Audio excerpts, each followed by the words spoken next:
할렐루야. 반갑습니다. 서로 옆 사람들 보고도 우리 주의 이름으로 승리합시다 라고 서로 승리를 인사합시다. 승리하셨고 모두 승리하십시다. 마스크 써서 안 보이고 눈만 좀 봅시다. 눈이라도 다들 보고, 아이들도 이쪽에도 승리. 다들 반가워요.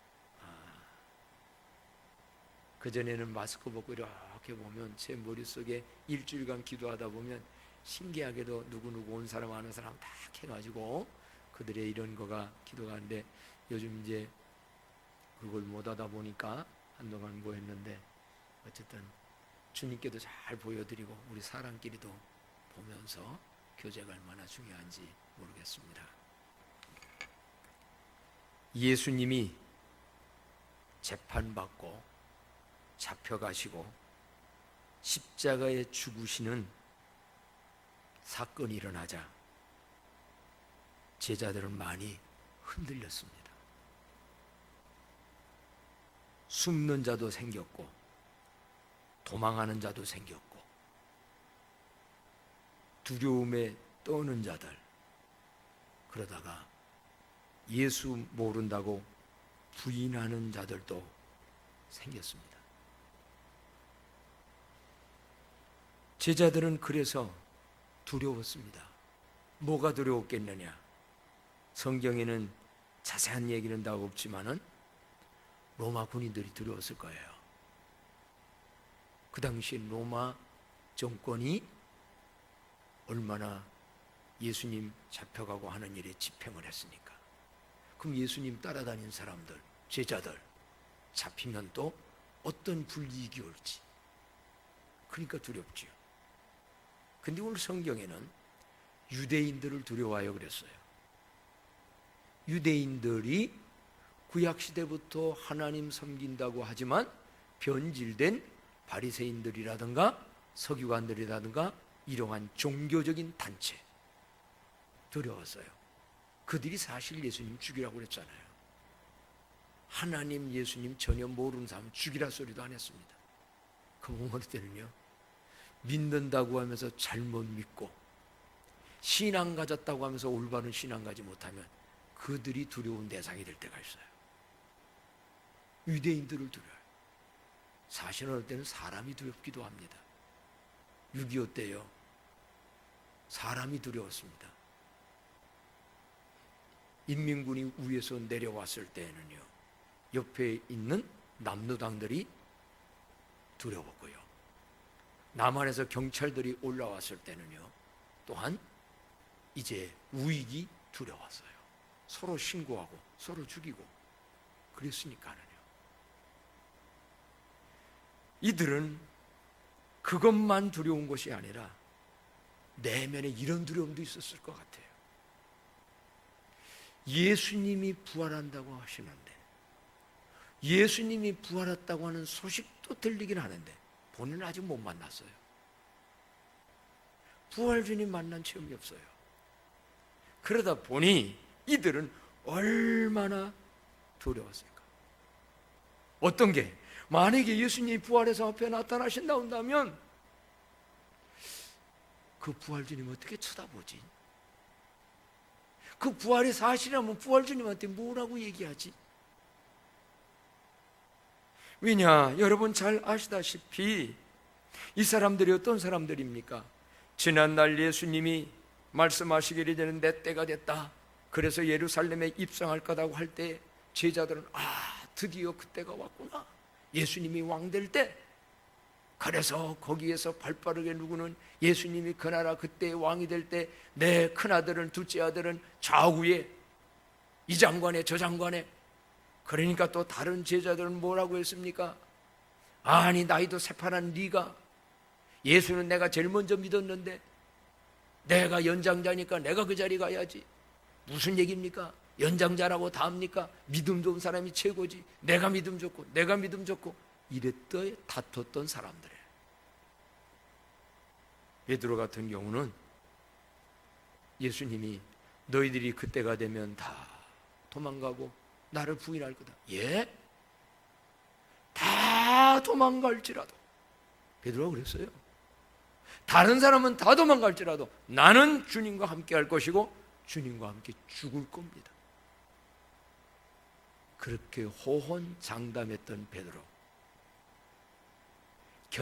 그 성전의 그 법정에서 보잘것없는 여인이 와서 오호, 예수님 따라다니던 그 가까이 있던 누군가 같은데 아니라고, 아니 예수 당인 것 같은, 나 그리스도인 아니라고 3번씩이나 부인했어. 사실 많은 제자들이 숨기도 하고요, 성경에 보면 누구라고는 이름도 안 했는데 혼입을 쓰고 도망갔다는 말 나와요. 갑자기 얼마나 급했으면 바지도 못 입고 혼입을 쓰고 도망갔다. 사람 목숨이 뭔지, 그 목숨 살겠다, 그 목숨 그 영원히 살 목숨이요, 그거 몇 년 더 살겠다고, 몇십 년 더 살겠다고 도망하는 그 제자들 보고 그랬는데요, 오늘날도 까딱 잘못하면 코로나 때문에 죽는 것도 아니고 죽는다 한들 그거 하나가 무서워서 숨는다, 도망간다, 부인한다, 이럴 사람이 있다는 사실이에요. 제자들이 있었다는 사실이에요. 제자들은 결국 길게는 아닙니다만은 그들의 말과 행동이 순간의 배교자가 된 적도 있었어요. 그런데 부활주님이 부활하셔가지고 그 예수님이 나타나 만난다면 영적으로 얼마나 두려울까. 그래서 유대인이 두려웠고 세상이 두려웠고 이것이 두려웠고 이런저런 두려움 때문에 문을 꼭꼭 참고 지금 그 안에서 떨고 있는 그들을 향하여. 그런데 오늘 우리는 놀라운 사실을 봐요. 부활 주님이 그 제자들을 신방하셨습니다. 찾아오셨습니다. 저는 이 장면을 보면서 그런 제자들, 그런 비겁한 제자들, 도망간 제자, 숨는 제자, 모른다고 말한 제자, 뭐 이쁘다고. 그들에게 부활 주님이 찾아오셨다. 그래서 이거를 다른 말로 좀 표현한다면 부활 주님의 신방. 신방이 뭐요? 찾아가서 만나서 위로하고 격려하고 권고하고 축복하는 게 신방 아니겠어요? 오늘 여러분 부활 주님이 신방하실 건데 부활 주님의 신방 잘 받으시는 오늘이요 이 봄이 되기를 축복합니다. 그래서 오늘 말씀 제목이 부활 주님의 신방이에요. 한번 외쳐볼까요? 주여 부활 주님의 신방 잘 받게 해주세요. 잘 받게 해주세요. 잘 받으면 놀라운 게 변화됩니다. 부활 주님이 그럼에도 불구하고 그 제자들을 신방하셔서 신방 오셔서 신방 가셔서 첫 번째 하신 말씀이 뭘까? 첫 번째 말씀 오늘 성경 19절에 보니까 이렇게 말씀하셨습니다. 다 같이 한번 읽어볼까요? 시작. 이날 곧 안식 후 첫날 저녁 때에 제자들이 유대인들을 두려워하여 모인 곳에 문을 닫았더니 예수께서 오사 가운데에 서서 이르시되 너희에게 평강이 있을지어다. 아멘. 앞에 내용의 말은 요한 제자가 쓴 글이고 설명의 글이고 부활 주님이 첫 번째 하신 말씀은 뭐예요? 너희에게 평강이 있을지어다. 오늘 그 부활 주님이 성경으로 말씀하시는데 여러분에게 평강이 있기를 축복합니다. 그런데 여기서 그 너희가 누구요? 앞에서 서론에 말씀드린 그런 사람들이에요. 그럼에도 그들을 향하여 주님께서는 너희에게 평강이 있을지어다. 사실이요, 부활 주님을 만나면 그 어떤 두려움도, 그 어떤 죄책감도, 그 어떤 마음도 다 사라져가고 주님이 참된 평강을 그대로 만들어주시는 줄로 믿습니다. 이거는 어떤 논리로 되는 게 아닙니다. 근심 속에 있는 자가, 두려움 속에 있는 자가, 문제 속에 당황하던 자가 부활 주님 그분과의 말씀과 진리로 영으로 마음으로 딱 만나면요, 이상하게 편안해져요. 왜 그럴 수밖에 없는 게, 요즘 여러분 뭐 이렇게 두려워하십니까? 코로나가 진정 우리나라의 최고의 두려움, 세계가 진정 코로나 하나 때문에 힘든 건 사실입니다. 이거 끝나고 난 다음에 시작될, 이미 물론 작년부터 시작된 경제의 침체의 어려움 다 있습니다. 두려워할 거 이 세상에 많이 있는 거 사실입니다. 그러나 여러분, 우리 부활 주님은 코로나도 이기신 분입니다. 죽음도 죄도 그 모든 것도 이기신 부활 주님이, 하나님은 이 우주 만물을 만드셨고 이 세상의 주인 되신 그분인데 코로나 병균 하나하고 예수님하고 맞대항할 게임이 되는 겁니까? 하나님하고 코로나하고 이게 게임이 되냐고요. 문제는 뭐냐? 코로나가 지금도 이렇게 존재하면 우리들이 깨달을 것 깨닫고 하나님이 심판할 것 심판하고, 심판은 심판이 목적이 아니라 새로운 건설이라고 그랬는데, 새롭게 하자는 뜻속에서 있는 징계일 수도 있고 모든 거 있을진데 하나님과 견줄 바는 아니 되는 줄로 믿습니다. 그래서 그 부활 주님을 만나면, 부활 주님 안에 거하면, 그 하나님과의 만남이면 이 세상에 코로나 때문에 내 신앙과 마음과 삶이 벌벌벌 아니라 이 말이에요. 그래서 부활 주님은 먼저 찾아가셔서 어떤 두려움이 있든지 너희에게 뭐가 있을지어다? 평강이 있을지어다. 여러분, 그 주님이 어떤 분인가? 그 주님이, 부활하신 주님, 죄와 사망아 너의 쏘는 곳이 어디고, 죄야 너의 권세가 어디에 있느냐? 환난이나 기근이나 적신이나 위험이나 칼이나 그 누구도 그리스도의 사랑에서 우리를 끊을 수 없는 분이 그분과 우리의 관계일진데, 그분과의 믿음의 관계가 회복되고 그분을 시인하고 만나면서 부활 주님이 여러분 신방할 때 평강이 있을지어다 그대로 이루어지기를 축복합니다. 부활 주님이 신방 가셔서 두 번째 한 행동입니다. 두 번째는 말씀 안 하셨어요.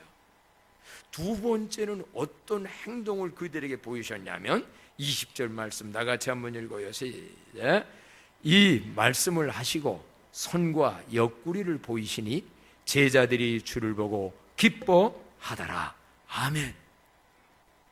너희에게 평강이 있을지어다 말씀하신 이후에 주님은 말씀 없이 손, 어떤 손이요?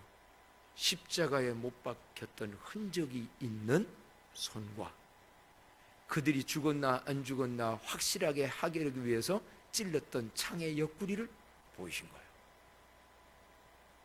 예수님의 이 같은 행동 속에는 어떤 의미가 있는 것일까요?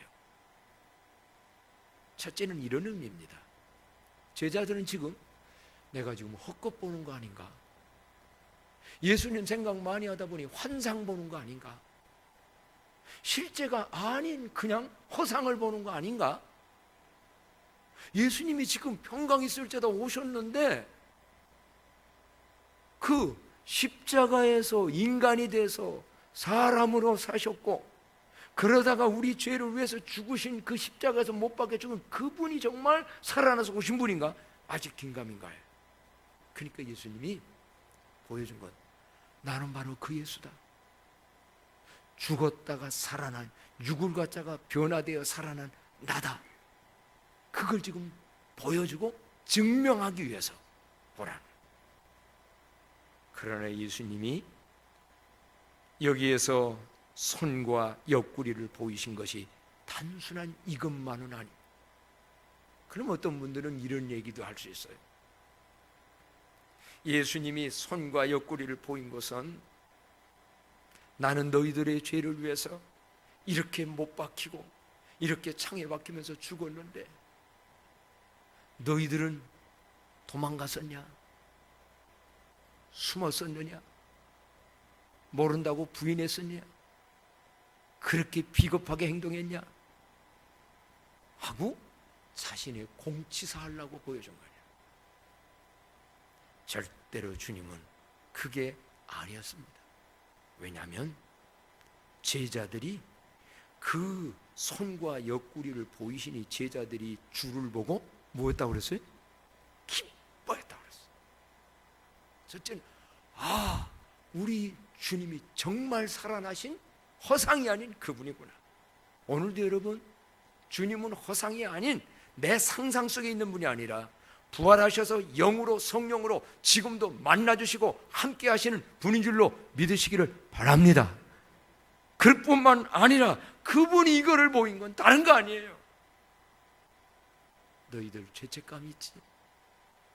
너희들 두렵지? 여러 가지인데 이걸 보인 건 내가 왜 손에 십자가에 못 박아 죽었니?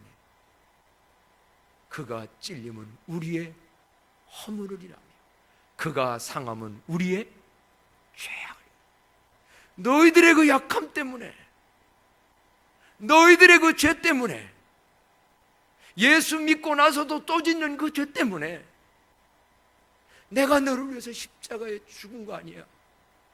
그가 찔림으로 우리가 나음을 입고 그가 상함으로 우리가 평안을 누리는, 그래서 바로 너희들 그 죄와 허물을 용서해 주려고 내가 이렇게 십자가에 죽은 거 아니야. 그러니 이거 보고 내가 너 위해서 이러겠으니 거기서 벗어나라고, 해방되라고, 평화되라고 주님이 보여주신 줄로 믿습니다. 그래서 이 장면에 대하여 성경 찬송가에 보게 되어지게 되면 감동을 받은 분이 이런 글을 썼더라고요. 저 가사를 해서 불렀더라고요. 456장을 보니까는요, 거기에 456장에 내가 어둠 속을 걸어갈 때에 그 손 못자국 만져라. 저가 참 평안을 너에게 주시리. 그 손 못자국 만져라. 그 손 못자국 만져라. 그 손 못자국 만져라. 주가 널 지키며 인도하시리. 그 손 못자국 만져라. 너의 죄악의 짐, 너의 죄악의 짐 무거울 때에 그 손 못자국 만져라. 마음은 열고서 주를 모셔라. 그 손 못자국 만져라. 그 손 못자국 만져라. 그 손 못자국 만져라. 주가 널 지키며 인도하시리. 그 손 못자국 만져라. 아멘. 왜 부활주님이 그럼에도 불구하고 너에게 나타났나? 왜 너희에게 평강이 있을지어다 하시면서 이걸 보였나? 나는 너희들을 사랑하되. 주님께서는 자기 사람들을 언제까지? 끝까지. 너희들 실수했냐? 부인했냐? 도망갔었냐? 괜찮아. 나는 아직도 너희들을 사랑해. 그래서 내가 십자가에 죽어졌어. 예수 믿고 난 다음에도 실수할 수 있고 넘어질 수 있고 죄질 수 있어. 그것까지 나는 너를 위해서, 그가 찔리면 나의 허물을 인하며 그가 상하면 나의 죄악을 인하리라. 그러니 이거 보고 내가 너 용서한 줄로 믿고 일어나라고, 죄책감에서 벗어나라고, 새롭게 살라고 부활 주님이 보여주신 줄로 믿습니다. 사시다가 여러분 쓰러져도 넘어져도 그 부활 주님은 그때 신방을 오시고 그거 쳐다봤어요. 그래서 거친 세상에서 실패하거든 그 손 못자국만 줘라. 고된 일 하다가 힘을 거두리 그 손 못자국만 줘라. 아멘이지요? 나 이 찬양이 이렇게 힘이 되는 줄 몰랐어. 부활 주님은 평강이 너에게 있을지어다. 두 번째는 행동으로 모든 것을 보여주시면서 이제는 그 부활 주님이 세 번째 말씀을 하십니다. 어떤 말씀을 하셨느냐면, 다 같이 한번 21절의 말씀을 한 목소리로 읽겠습니다. 시작. 예수께서 또 이르시되 너희에게 평강이 있을지어다. 아버지께서 나를 보내신 것 같이 나도 너희를 보내노라. 아멘. 또 평강이 있을지어다 말씀했어요. 앞에서 한번 이미 했잖아요. 근데 또 그 부활주님이 너에게 평강했어. 그건 앞부분하고 연결되는 거야. 죄책감 있냐? 솔직히 있지?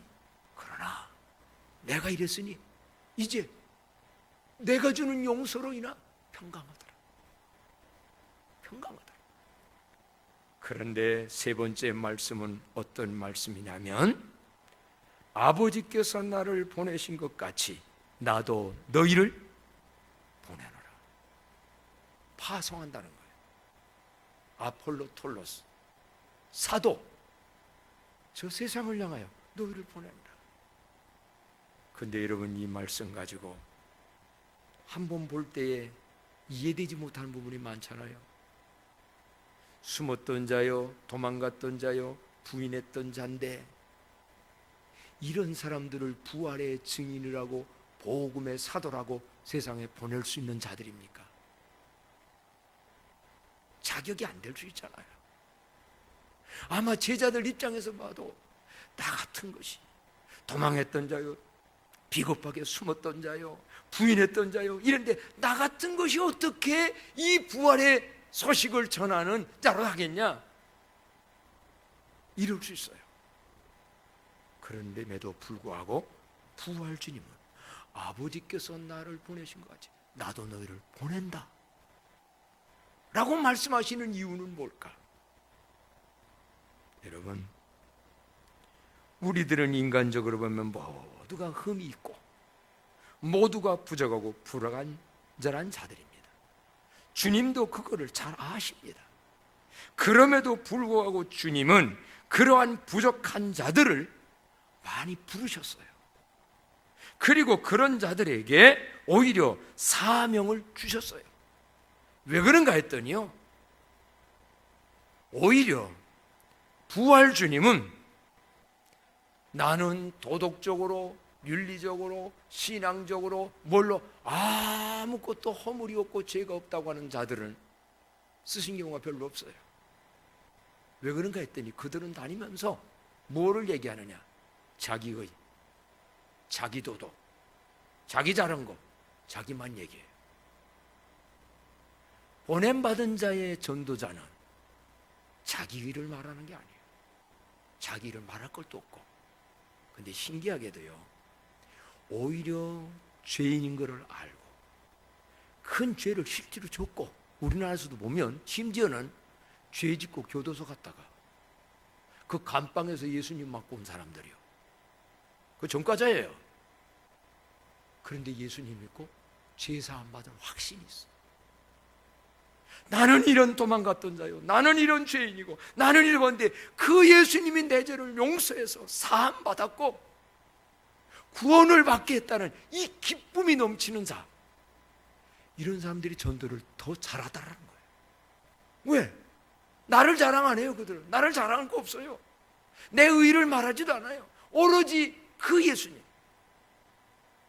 그래서 부활주님은요, 도망갔던 자들, 넘어졌던 자들, 부인했던 자들이지만 그들에게 다시금 만나줘서 나도 너희를 번호를 하고 파송하였던데, 오늘 주님이 우리들도 파송을 하고 보내줄진데, 그 부활 주님과의 깊은 만남 속에서 부활의 증인으로 살아갈 수 있는 저와 여러분이 되기를 축복합니다. 그러면서 부활 주님은 그들을 무조건 보낸 것만은 아닙니다.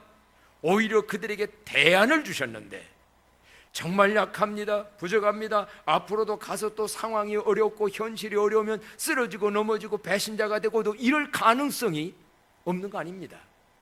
제자 훈련받은 3년간 제자받은 훈련받은 그들인데 그들이 이렇게 넘어졌습니다. 오늘 여러분도 수십 년 예수님 믿고 훈련까지 받았는데 어떤 상황이 되면 또 도망가고 숨고 배교할 자들이 있을 수도 있습니다. 그럼 이런 거를 극복하고 해결하는 예수님이 가신 대안이 뭐냐? 그래서 숨을 내쉬면서 뭐를 받으라? 성령을 받으라. 그게 대안입니다. 내 의지만 가지고는 안 돼. 내 결심만 가지고는 안 돼. 내 결심만 가지고는 십자가 지고 따라 못 따라가. 그러나 불가능한 건 아니야. 오직 성령이 너희에게 임하시면 너희가 권능을 받고 예루살렘과 유다와 사마리아와 땅끝까지 내 증인이 되리라. 성령 충만함 받으면 가능한 줄로 믿습니다. 성령 충만함 받은 사람들은 어떤 죽음 앞에서도, 일제의 그 사형 앞에서도 신앙 지켰어요. 신사참배 안 했어요. 로마 시대에 성령 충만 받은 사람들이 사자굴에 들어가서 먹이가 되면서도 나의 영원한 왕은 예수 그리스도요, 하나님만이 참된 왕이요, 신앙 지켰어요. 그 힘 받고 그 능력 받으면 코로나 게임도 안 될 줄로 믿습니다. 이거 하는 것 때문에 내가 흔들리고 내가 약한다. 코로나가 문제가 아닌 거예요. 내 신앙이 문제인 거지. 그래서 부활 주님은 성령을 받으라. 오늘 여러분 부활 주님 여기 신방하셔서 숨을 내쉬며 성령을 받으라 말씀하실진데 성령 충만함 받으시기를 축복합니다. 앞으로도 성령 충만을 사모하시기 바랍니다. 성령만 받으면 생활상의 어떤 어려운 거, 나는 우리 집안의 막내로서 우리 아버지 어머니 예수님 다 모를 때에 온갖 핍박 위협, 막내 나이 어린 나지만 그들이 못 이겼습니다. 동네 철법교회 세울 때 동네 예비군 소대장 누구누구들 어른들이 방해를 하고 모든 거 했지만 못 이겼습니다. 결국은 해냈고 그들이 나중에 그 교회 장로가 됐습니다. 성령이 마시면 권능을 받는데 그 힘과 지혜는 놀랍습니다. 그래서 너 넘어졌어도 괜찮아. 부인 과거에 했어도 괜찮아. 그 부활 주님이 그렇게 말씀을 하시면서 마지막으로 5번째 어떤 말씀을 하셨냐면 이 말씀 하셨네요. 다 같이 한번 23절 읽습니다. 너희가 누구의 죄든지 사하면 사하여질 것이요 누구의 죄든지 그대로 두면 그대로 있으리라 하시니라. 아멘. 왜 갑자기 이 말씀했을까요? 지금까지의 과정 속에 그들의 마음 속에는 지도자인 당신 베드로 때문에, 수제자라고 하더니 당신이 그러니까, 아니면 네 때문에, 너 때문에 서로 이런저런 용서 못할 일들이 있었을 겁니다. 근데 부활주님이 이 말은 뭐냐? 서로 용서해라. 서로 용서 못하면 그 죄에, 그 감정에 네가 종이 돼. 그러나 용서하면 거기서 자유인이 돼. 여러분, 가정 속에서, 사회 속에서, 직장 속에서, 글쎄 우리 교회는 정치하는 사람이 없기는 그런데 총선 마치면서도 감정과 모든 것들이 다 많을 건데 서로 용서하지 못하면 서로 망하고 서로 고통, 행복을 잃을진데 서로 용서하며 사는 은혜가 있기를 바랍니다. 그러면 천국이 됩니다. 그러면 더 이상 내 잘못에 매이지 않습니다. 하나님과의 관계에서도 용서받으시고, 하나님은 언제고 7번 70번씩 용서하세요. 사랑과의 관계도 서로 용서하며 삽니다.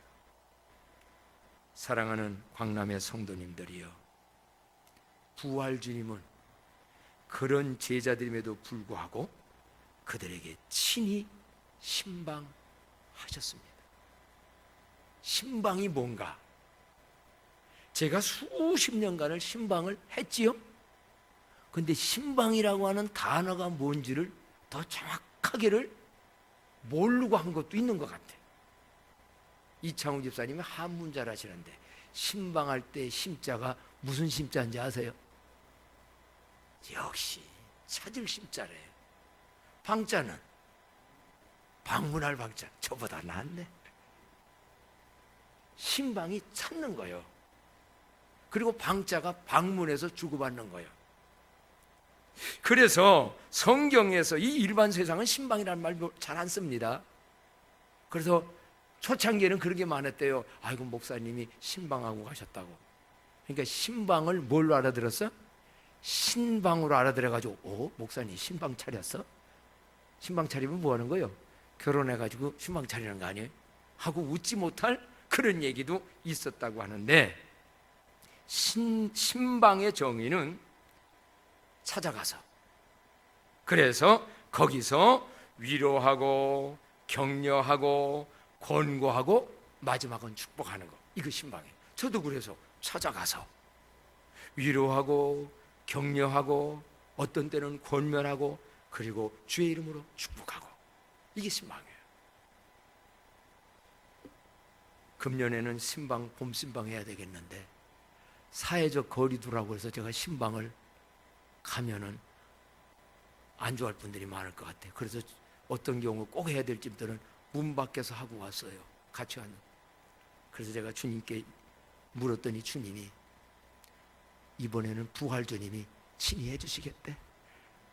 그래서 저 여러분, 봄 신방은 앞으로 풀리면 모르지만 제가 못 간다 할지라도 부활 주님의 친히 하시는 신방 잘 받으시기를 바랍니다.